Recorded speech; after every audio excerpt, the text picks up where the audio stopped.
Everyone, আমি শম্পা চলে এসেছি রাতের আমাদের খাবারে কি কি রয়েছে সেটা তোমাদের সঙ্গে শেয়ার করব বলে। তো আজকে সেরকম সারাদিন আমি অ্যাক্টিভ থাকতে পারিনি, তার অনেকগুলো কারণ রয়েছে। তো চলো আজকে রাতে আমি কি কি খাচ্ছি সেটা একটু তোমাদের সঙ্গে শেয়ার করে নিই। আজকে রাতের খাবারে রয়েছে রুটি, তার সাথে বেগুন পোড়া। এই একটা বেগুন পোড়ানো হয়েছিল, দুটো বেগুন পোড়ানো হয়েছিল, একটু একটু করে সবাই খাচ্ছি। যেটা মেনলি হয়েছে সেটা হলো চানা বাটোরা আর ফুলকপির তরকারি।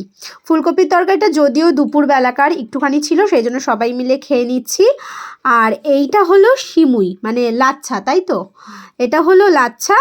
আর তার সঙ্গে প্রতিদিনই আমাদের থাকে একটা করে মিষ্টি, সেই গোলাপ জামুন। তো এই হলো আমাদের রাতের খাবার। তোমরা রাতে কে কী খাচ্ছ সেটা কিন্তু আমাকে অবশ্যই জানিও। তো দেখা হচ্ছে নেক্সট ভিডিওতে, ততক্ষণের জন্য টাটা।